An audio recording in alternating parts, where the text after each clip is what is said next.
Hello and welcome back to my kitchen. Today I'm going to be making the alternate reality pizza from the Rick and Morty official cookbook.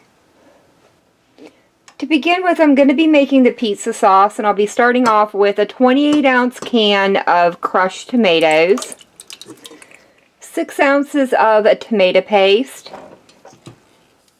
15 ounces of tomato sauce. And then for the seasonings, I have 1 teaspoon of garlic powder, a half of a teaspoon of oregano, 1 teaspoon of basil, and a half of a teaspoon of crushed red pepper flakes. Once the sauce starts to simmer, add in 1 teaspoon of salt and a half of a teaspoon of black pepper, along with 1 teaspoon of balsamic vinegar. Now that I have everything stirred in, I've gone ahead and dropped the heat on my stove down to low, and I'm going to allow this to gently simmer for about 25 to 30 minutes, and I'll be coming over and giving it a good stir every once in a while, just to prevent it from boiling over or burning on the bottom.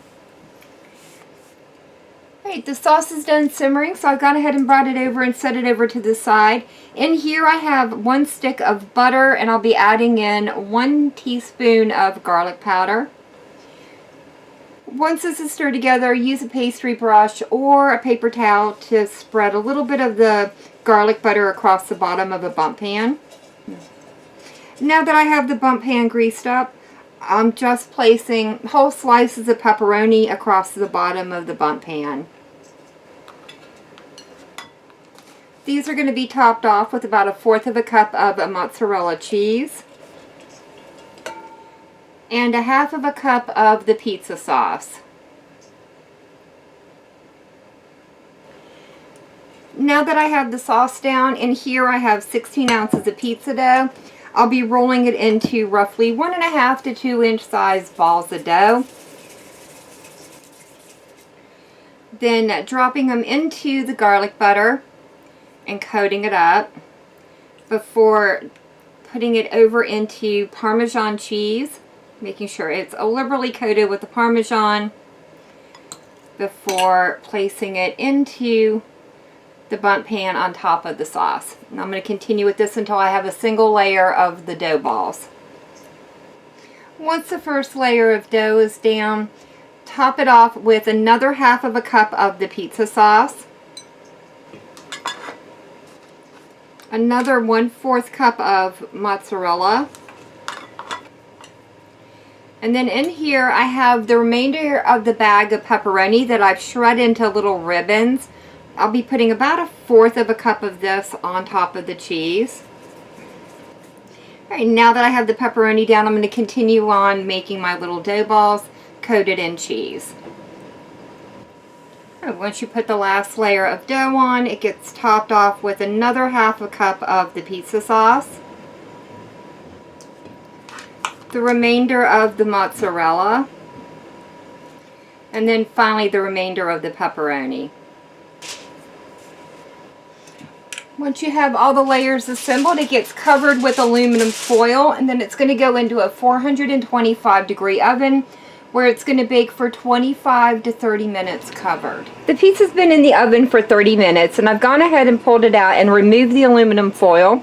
I'm going to be popping it back in on 425 degrees, where I'm going to allow it to cook for an additional 5 to 10 minutes, just to kind of help brown the top up a little bit. I will say here, when you put the aluminum foil on, or before you do, spray it lightly with a little bit of cooking spray to help prevent it from sticking. I had a little bit of stickage when I was taking it off, and that's just a simple solution for it. Once I took the pizza out of the oven, I did allow it to sit up on the counter for about 10 minutes before I inverted it and allowed it to settle on top of my cutting board.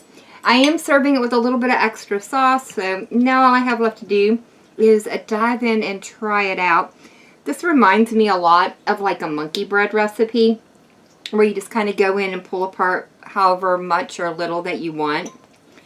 It does smell absolutely amazing. And I did try a little bit of the sauce earlier, and it's really good. I must say, this is absolutely delicious. I really like the pizza sauce. It's really well balanced, not too spicy, just a little bit of warmth from the crushed red pepper flakes, but not overwhelming. The pepperoni has crisped up nicely there on the bottom, so you get a nice little crispy bite every once in a while.